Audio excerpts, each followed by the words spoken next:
They're speakers, authors, and real-life rock stars, bringing you life-changing thoughts that rock, taking conversation all the way to 11. Most shows only go to 10. Well, it's one louder, isn't it? These go to 11. This is Thoughts That Rock. Now, here are your hosts, Jim Knight and Brant Menswar. This is how we do it. That's right, people. What's up? You know, this is a very special episode of Thoughts That Rock. The most special, maybe the second most. Our first one was pretty special. It was, which would make our last episode also very special. What? This is our last? I guess if somebody actually looked at the topic and said, oh, they're a how-to podcast, how to close out a podcast show, ding, ding, ding, maybe they would have known. Maybe. Yeah. It's been, gosh, almost 5 years of doing Thoughts That Rock. And, you know, it's been an interesting, fun. I mean, when we started this, you know, we were in an airport, stuck overnight, flight canceled, snowed in, and thought we were going to write a book together called Thoughts That Rock with just some Jimisms and Brantisms that we could put in there. And then, you know, about 2:00 in the morning, half delirious from being up for way too long, we said, maybe this would be a good, you know, format for a podcast. And at that moment, there wasn't, you know, 5 million podcasts like there are today. And so we started and have had just hundreds of incredible guests over the course of almost 5 years now. But we've sort of come to this crossroads where we are both sort of leaning heavy into our speaking and getting increasingly busier. And sort of what I'll say is this: we are sort of moving from the current format of Thoughts That Rock to something different. And we don't really know what that's going to look like yet. But we both know that it's been an incredible run, and we've got to sort of focus on our speaking stuff to make sure that we keep the lights on and that we continue to experience the growth that we have for both of our businesses. But at the same time, we wanted to do sort of how do you close out a podcast? I mean, this is it for people who we know that the average podcast only lasts about 3 episodes and then it's done. So and you're not even kidding. It literally is. No, that's the truth. Yeah, that's the truth. So when we look and see their 5 million podcasts, yes, but they're probably in the tens of thousands that are actual, you know, continue to provide updated content beyond the 3rd episode. So this is going to be a bittersweet episode. It is. And it's funny, you know, you and I have had fun doing a few with it just being us, and sometimes with KT, who's also been on the show. But we really have had some incredible guests. There are times where it blows my mind that we were able to get, you know, astronauts and CNN cable anchors and CEOs of companies. There's no way if we didn't have a podcast, we probably would not have had access to them. And maybe it's because the way we started out the show, you know, we had a format for 4 seasons for 4 years where we only asked 2 questions. What's the best piece of advice you've ever been given, and how did it change your life? That's it. And that's what we told them. Now, you and I would come up with a corresponding thought. So we'd have something in the back pocket in case, you know, the guest wasn't really that talkative. We knew that we would at least have one, but the audience, the fan, would get at least 2 really good pieces of advice. And when you make it that simple, I think we really lucked out in having a lot of people wade into the waters and say, man, I don't have to talk for an hour about my history and how I got to where I am. No, that's what everybody else is doing. We just wanted to make it, you know, easy and fun for them. And then this last year, you know, we obviously changed it to a how-to format.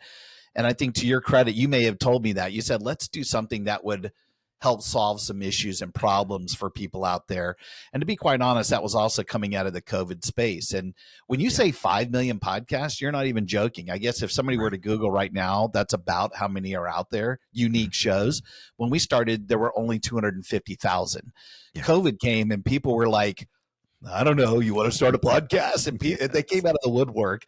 And you remember there were a couple times, man, we were in the top 10. Like we were beating, whether it was a Tony Robbins or a Jordan Harbinger or whoever. And we had gotten higher ratings than they did. And it blew our mind. And, it's just so hard to play in that space now. And I think the people that continuously do it, we have a couple of friends of ours that do daily podcasts. Good on you, man. I just think you said it best. We've got so much stuff going on that it's the right time for us to step away in this format. Yeah. And, we're not throwing away the equipment or the space. We're still going to be around, and who knows what it looks like. It may be something totally different, but man, we have had some awesome laughs. I think probably more than anything else, I love the learning. I love the relationships that we built, but just hanging out together and busted a gut sometimes for 5 minutes where I can't breathe. There's some of the absolute best times. Maybe let's talk about some of those. What, if I was to ask you over the last 5 years, what are 3, 4, what are some of your absolute favorites that you could point to? The person, maybe it was because of their advice, whatever it is. Yeah. What are the ones, I say thoughts that rock, what are the first ones that come to your mind? Well, if I'm being 100% honest, the ones that come to my mind the most are things that we can't repeat.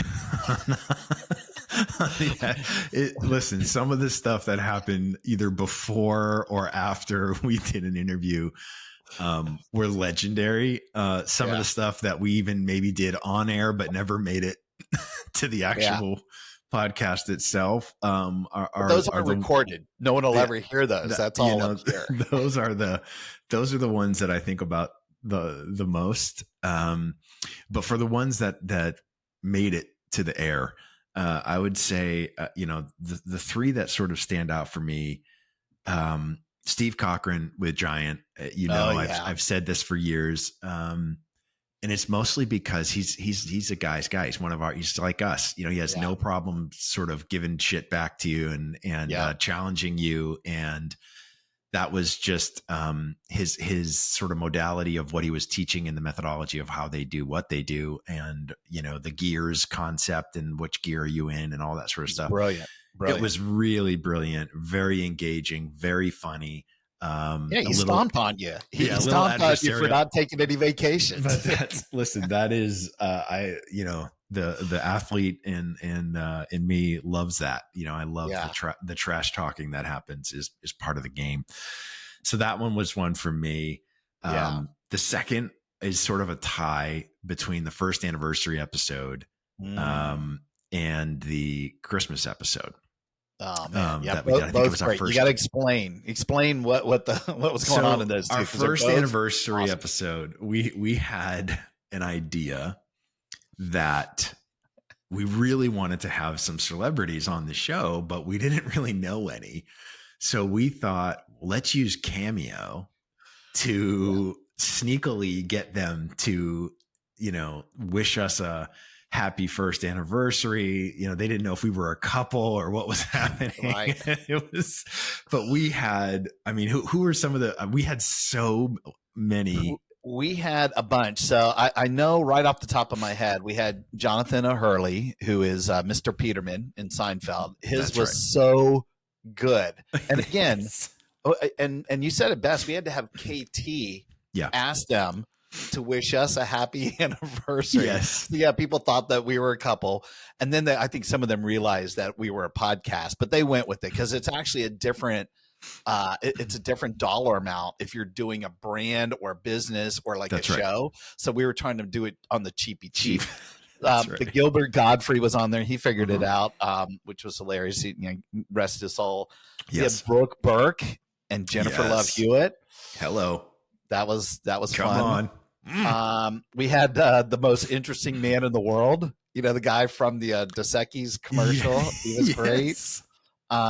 We had Soup Nazi also from Seinfeld, and they would do these things in their regular voice. Like he would be no thoughts for you, right? Yes. Or we had what's the guy that does Little Sweet, the Dr. Pepper? It was the guy, the runner up from Justin Guarini. Yeah, Justin Guarini on there, and he did the whole woo, woo, woo, like in a little sweet that's voice. right.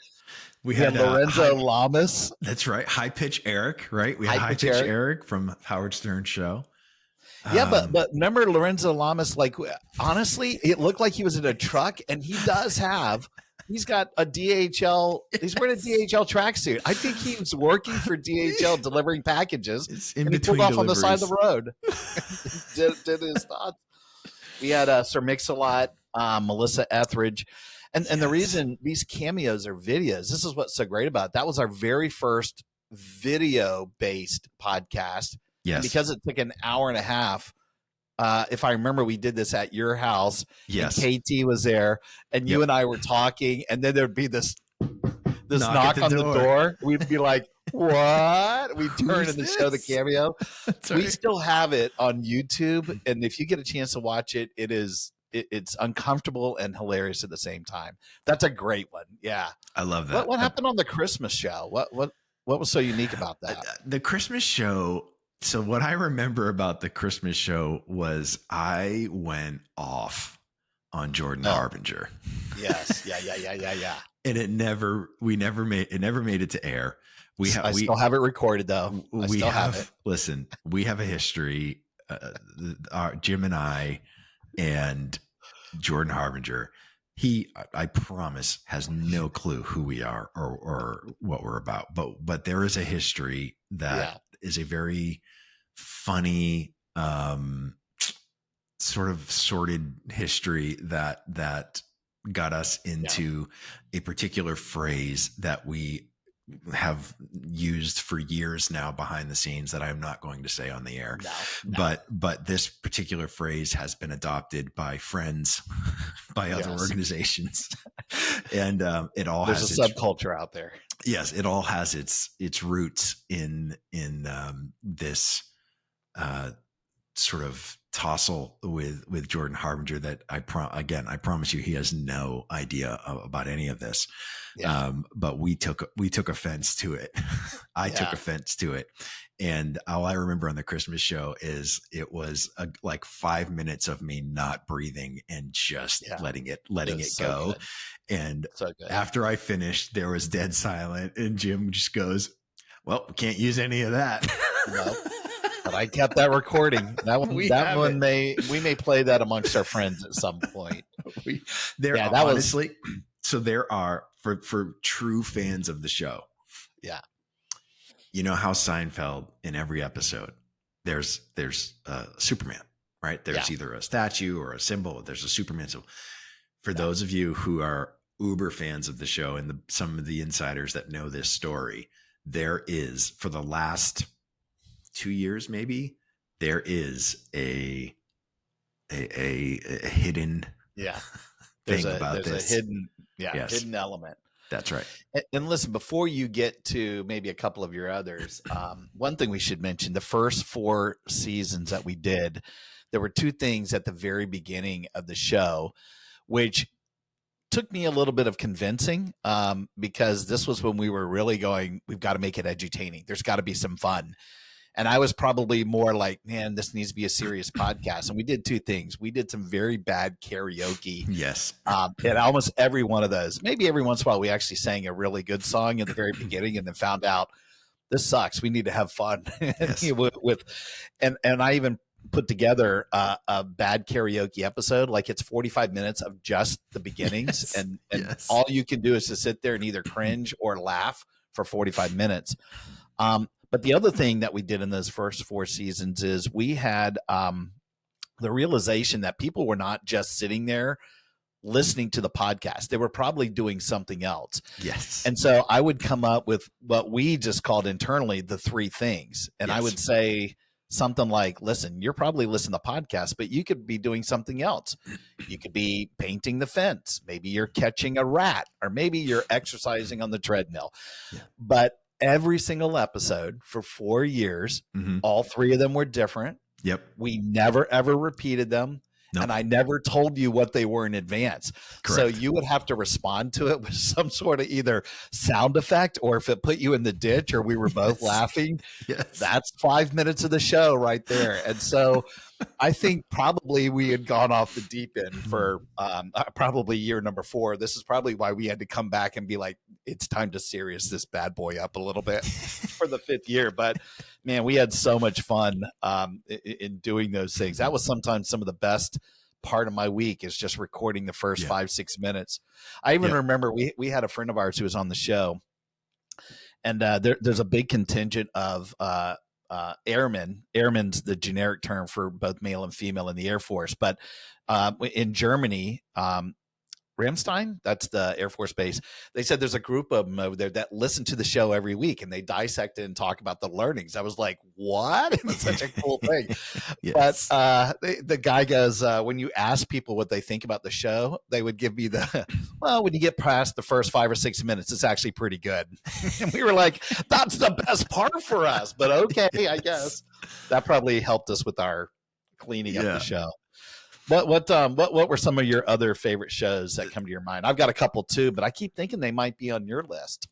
Well, the other two, KT's episode, which listen, she's one of the originals, the OGs. Was part of this podcast from the very beginning, sort of producing and organizing all the interviews and all that sort of stuff. Yeah. But just her episode of roller derby and stuff was just amazing. She's just such an incredible person, period. That, and we laughed for as much of the famous guests that we have had and the big name guests, whether they were astronauts or NFL players or, high profile anchors or you name it. Yeah. KT's episode was the second most popular episode of all of our episodes. And it's because she is just incredible and such a breath of fresh air for people who don't know her. And so her episode was just so entertaining. Yeah. That was great. And then the other one of my tie sort of for third was Kyle Smith, who was the CEO at the time of Nothing Bundt Cakes. Who actually is the highest rated, most watched, that's right, most listened to episode we've ever had. And that is because that organization looked at his appearance on the podcast as an opportunity to share what their culture is really about. And so not only did they promote it internally to all of their people to say, listen, you really need to listen to what our CEO says about our organization if you want to truly know who we are as a company. But they actually put it on their website under the, are you interested in owning a franchise? And it was sort of this episode. Yeah, it was your entryway into learning about the culture and the CEO and what they believe and how they have functioned. And I mean, it got thousands and thousands and thousands and thousands of downloads because they really did something very smart with it and had a third party outside source really revealing their secret sauce as to why they've been so successful. And here we are now, years later, they've got over 400 stores and still are the most successful of their kind. And continue to grow, even though Kyle retired 2 years ago now. Yeah. And I think both of those episodes, now that you say that, they were in that first season when we were in our real heyday. But it goes to prove, like, we were maybe not so much this last year because just so many podcasts, but we've regularly been in the top 200, always out there. And you and I had some things that happened in our life where we both took some, we were doing seasons and we took some time off. But that first season, where sometimes we were in the top 10, it is interesting if the guest wrapped their arms around it and shared it and made it something that was a part of their day-to-day organization, or at that time just said, I want everybody in the organization to put this out there to their people because it's that important. Or like your example with KT, it almost doesn't matter. Your neighbor, your friends, Yeah. can, as long as they had a good piece of advice, if they had a great thought, and even this last year, if you had 3 thoughts that rock on how to solve a problem, I think within a couple minutes, people could care less whatever title or where, how famous they were, as long as you could bring something to the party. Those are the ones that helped us be very successful, and quite honestly, were the most fun for us and educational for us. I mean, we definitely learned a lot by listening to the guests. I mean, I got a lot out of it, and you and I have had some great relationships because of that. And even for me, I've been very lucky to have some of them that will do a forward in the book or write a testimonial or something for your website. And we wouldn't have ever had that if we hadn't had the podcast. So, I think definitely those are all great episodes. I thought you were going to also, one of your favorites, because you do bring it up quite a bit, is Don Yeager, our good speaker friend, former writer with Sports Illustrated. He had this great advice about you will never outperform your inner circle. And he talks quite a bit about mentors and mentorship and who you surround yourself, and you are who your top 5 or 6 people are. And so I think that helped us in a lot of ways. I know it helped me not only because I was writing a book that was going to have mentorship in there, and that helped clarify 1 or 2 areas for me, but it also got me out of some crappy relationships and business stuff that I probably shouldn't have been in. And it's stuff that I already knew, but I think his advice and his show, and he's such a good presenter anyway. He's got a really fantastic podcast as well. He does get access to some really big name stars. Totally. I got to talk about Sarah Morrissey, a good friend of ours, former chart president as well. She had a great piece of advice about let it be as easy as it wants to be, which is an interesting title. But when you start getting into it, and she was sharing, she was so vulnerable in her abuse and talking about mental health. And I think she had just gotten out of a relationship. She'd been in a car wreck. It was like, it was like the most traumatic person really that was a guest at that time. But I remember that episode being very, it was insightful, but it was very inspirational to listen to her. And can't thank her enough for coming on and just, being that vulnerable was huge. Totally. I got to tell you another KT one, man. Our ASMR episode, which if you don't know what ASMR is, it is this weird, natural human phenomenon of people whispering and sound effects. And I know there's a human subculture out there who they freak out on this stuff. Some of them, they need it. They need whispering to go to sleep. Yes. Other people, they need these sounds, background noises to function in life. There's also this crazy sexual community out there that just loves somebody whispering in their ear. And we had the episode with us pouring Coca-Cola into a glass and eating Doritos and crunching. Even the theme song, you recorded in a very acoustic way. You played it live. KT taking off her roller derby Velcro. The whole thing was like 35 minutes of whispering and sound effects. And we were dead on serious. It was, if you whisper it, I'll believe it. And so the whole thing was, I don't know what our fans thought. It may be probably the worst rated, or it might be the craziest thing they've ever heard. But I had so much fun laughing and recording. We spent way too much time writing scripts out for that stupid thing. I don't think anybody understood what we were doing. But the ASMR community, they loved it. Oh my gosh. Like it was so funny because I know the rest of our normal listenership was like, what the hell are you doing? What is this? Why are you whispering the entire episode? And why are you pouring Coke into a glass just, 2 inches from the microphone? But I can remember us having a really hard time getting through that episode because we would start to laugh or start to snicker, and because it's so dead silent, like you pick up every little tiny thing, so we'd have to redo it. There was a lot of editing in that one. There was. But the ones like ASMR, or the one where we're talking like Muppets the whole time, or we were both Rocky Balboa, or anything that was unique and different. The bad karaoke episode, there's probably others that we wanted to do and we just never got to it. But again, your point, the internal episodes were fantastic. I will say, I know we talk about Soledad O'Brien. She was probably the biggest name that we ever had on, but she was so approachable and down to earth. Totally. And I remember her thought, which was take 24 hours to wallow, but on the 25th hour, bounce back with a plan and get back to work. She was talking about, you are going to have some stuff thrown at you. You're going to have challenges and you've got to deal with it. And so, have the pity party for 24 hours, whatever you need to do. But then after that, you got to get back at it, or else you'll just get yourself in a funk forever. And she couldn't have been, nicer.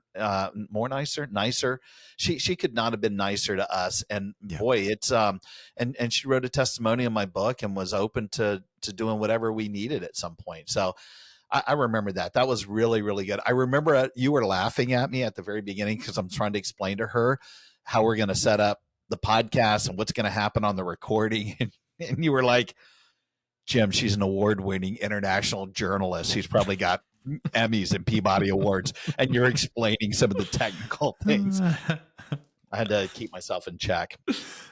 Also had a great episode with a local business person here, Renaud Vanderreet, who we love because he's the owner of Oxum Coffee, very philanthropic coffee shop, but also pastors a church here called Mosaic.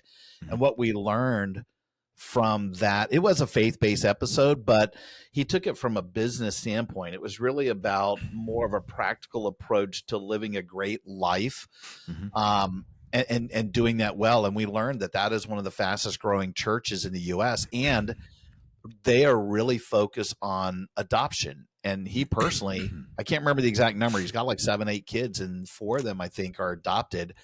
And just really, we had a great conversation. It was different than some of our others where we get wacky and go far in one direction, but it's nice to have some of those where it was a little bit grounded. It's somebody that we see walking around downtown all the time. So that was a fun one for us.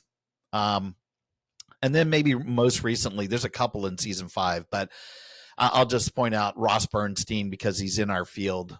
He had a great how to creatively grow your business. And yes, he took it from a speaking standpoint, but it was really about innovating your business. He gave us a behind the curtains on his own innovative ways that he manages his keynote speaker business. And man, we had a ton of takeaways from that. I think everybody who listened said, that was one of their favorites. And he's such a good soul, travels the world, is super philanthropic, has his own, philanthropy organization. And, there's a couple recently that I could point out, but Ross was probably this last year that I could point to. And you and I had some good ones about how to become a speaker, how to find your niche, how to make money as a speaker. So those are actually pretty high rated. People almost came to us and said, you guys don't even need a guess. We do. And we did. And we were very lucky, but the ones that we did on our own, man, I had just as much fun doing that. Totally. Yeah. It's been a run, man. It's been a hell of a run. 150 plus episodes, it's been a huge part of our lives for the last almost 5 years. Yeah. What would be some final thoughts for you? Like if I said, what are your best pieces of advice, 2, 3, 4, whatever you want to give to our loyal fans and friends, people that have stuck with us. We do have a couple of Uber fans. They don't miss an episode, and others, they probably dip in and out depending on the topic or the person. But if they're listening to this one, what are some final thoughts that you would give them?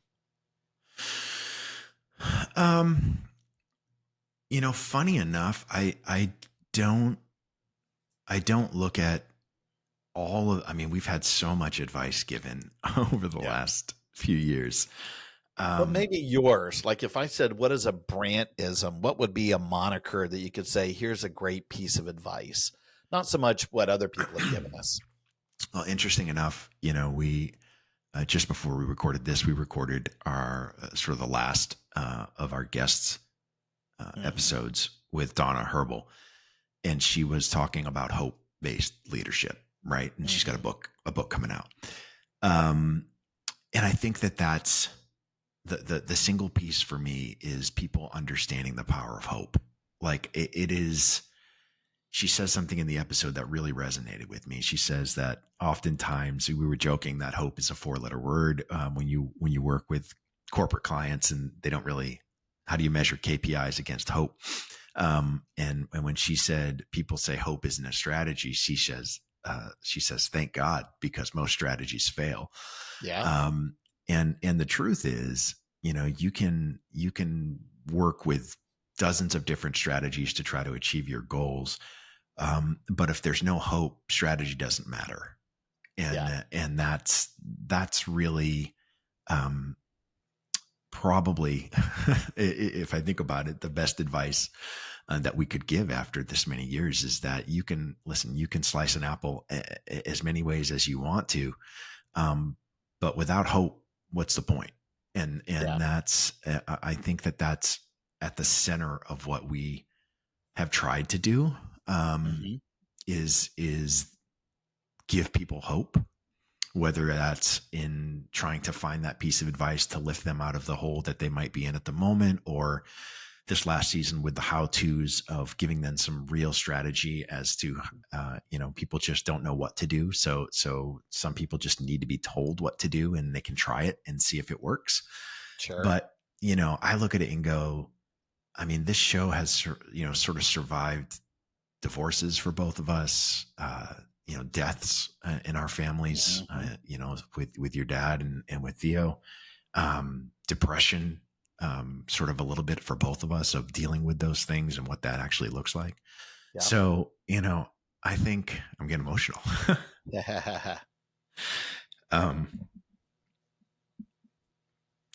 It's in spite of all those things, it's been really good. Yeah. It's been really good. Yeah. Well, I think even it's cathartic, right? Talking some of this out in the public domain with people who are experts. And, again, some of our best moments were off camera and just getting together and laughing and going to lunch in between. I probably a lot of people don't know we batch record for the most part. Yeah. We're in different cities now, but when we were both here, we'd do one recording and then we go eat lunch and then we'd come back. And there was still some editing stuff we had to do, but the laughs that we had during the time were again, that when I think of Thoughts That Rock as a program, it's the totality of the process of just doing the thing with you. But it is cathartic to talk about some of that stuff, whether we were going through it personally or heck, we were lucky. Maybe we had a guest that was throwing down their advice, and it was just as important for us as it was for probably somebody out there listening on the other side. Totally. And this is, I had a couple that I've always thought about. We may have even shared our best thought. It may have been an end of the year type of thing, but I'm fond of saying I believe that a single person with great ideas can start a revolution, and not the revolution that you might think, of what happens in a country. But yes, that's how countries are overthrown. That's how philanthropic movements are started. That's how company cultures are completely amped up. Is you got to have somebody who gets in the game. And if you've got some wild, crazy ideas, I do believe that somebody, even if they're a middle manager with no direct reports, can still make a difference. And I would say that I'm a product of that. I mean, I had no real power at all. It was all impact and influence over time. And I think the way we handled ourselves, not just on the show, but in general, very positive and supportive of people. There's this whole mindset. Maybe it's you and I talk about the Gen Xers, where hard work plus hustle equals freedom. We got to where we are because we are workaholics and we hustled out there and stuff was not handed to us. We may have been lucky in a guest or two, but really this was not for people just sort of lurking and we'll just show up and it'll happen. There was some work that had to happen here, but I think the last couple of things I would say is if you've got an idea to start a business or start a podcast or write a book or leave a company and go and speak in front of thousands of people, you should take the leap and do it. You should take the leap and live the life that you want. Yep. And we've had many people that have come through our cameras here and our microphones, and you and I are products of that. Yep. We took a chance, and we're risk takers, and maybe not everybody is, but if there's something on your radar screen, I would say don't go through life and not at least experience it. Go ahead and try it. If it fails, okay, maybe get back up and try it again, and maybe you'll find out it wasn't for you. But man, it's led to such great wonder and success and different experiences for us, for sure. Yeah. And then maybe my last thought is, be a servant leader whenever you can, personally, professionally. I have just made it my mission to be of service to other people and to prop people up. And I love the organizations that you and I have supported, even when times are tough and you feel like, geez, I'm the philanthropy, I'm the charity right now. Yeah. But this is the faith-based guy and me coming out. I do think it comes back to you tenfold, and it certainly has. I mean, I can, not just in the bank account, I can just tell you there are more things that have been rewarding and made us rich. You can't see me doing air quotes right now, but because we want to be of service to other people. So I would encourage other people out there to sort of take that mindset. But listen, you said it best, man. Who knows what happens with Thoughts at Rock? Maybe it's a year hiatus. Maybe it comes back in a different forum. Who knows what kind of AI has been invented? Maybe we have co-hosts that are robots. Maybe we don't even need to be co-hosts. We just speak into some sort of AI, and it's gonna host the show for us. But I've had a lot of fun doing this thing with you. I know that people can find us in our own individual stuff. I mean, for me, definitely, I'm gonna still write my fourth and perhaps final book. I'm doing not as much consulting anymore. It's really the speaking. That's the business that I'm in, and so if you're interested at all in the stuff that I'm doing, nightspeaker.com, you can check that stuff out. And actually, we're going to have Thoughts at Rock, the website, up for a while as well. I mean, people can still get access and go back and listen to. I know you said 150 plus, but I think we'll end at 182, maybe 183 episodes. So there's a lot of content, and just for some great laughs and good knowledge, you can go back and look at. What's your website now? Because I know we've got a couple that are out there, but what's the one you're landing on? Yeah, the two that I'm using most are brantmenswar.com for all my speaking stuff, and blacksheepfoundry.com for all of the leadership development work that I'm doing these days. And so those two were the easiest way. And then it's just, for each of us, we're on social pretty actively. I think you and I mostly post these days on LinkedIn first anyways, and then sort of supportive with either Instagram or Facebook or TikTok, even for me. It just depends on what we're doing, but those are all the social platforms we continue to be on. Yeah. Well, this has been great, man. And, we'll just close it out saying I've had fun sharing a lot of thoughts that rock with us. And who knows where this goes, man, but I know we're going to wind up doing some more stuff down the road. I love you, brother. It's love been you a too, ride. man. Love you too. Huge thanks to Tony, our producer, who has been with us for years, at the very since the beginning. Without him, you guys would hear very crappily put together episodes. Yes. Every episode would be an hour and a half because Tony didn't edit it. So thanks to Tony, thanks to KT for being a part of this family for so long. And thank you to the listener who there's a small devout group of you that continue to listen all these years later. And we are incredibly thankful for your time and everything you've given us over the years. And we're excited to see what comes next. And thanks for making us 100 airs. That's really right. Appreciate it. We are incredibly thankful for that. And thank you, Jordan Harbinger. Let's just end with that. Just for FTB. the laugh. Exactly. That's right. We'll talk to you guys soon. Later. Rock on. Hey, rock stars. Thanks so much for tuning in. Yeah, and listen, we know how busy you are, and grabbing those little nuggets of wisdom that can amp up your life are super hard to come by. So we hope this episode helped you enough for you to maybe subscribe and consider leaving us a rating and a review so that we can continue to grow the show. Thus That Rock is a proud member of the Evergreen Podcast Network and also supports Cannonball Kids Cancer and their fight for finding and funding treatment options for kids who have run out of options. They're amazing. Their work is incredible. To learn more, please go to cannonballkidscancer.org. Finally, if you're interested in having Brant or Jim or both of us speak at your event, whether as a virtual webinar or an in-person conference keynote or mastermind, contact us directly at thoughtsthatrock.com. Until next time, Rock on!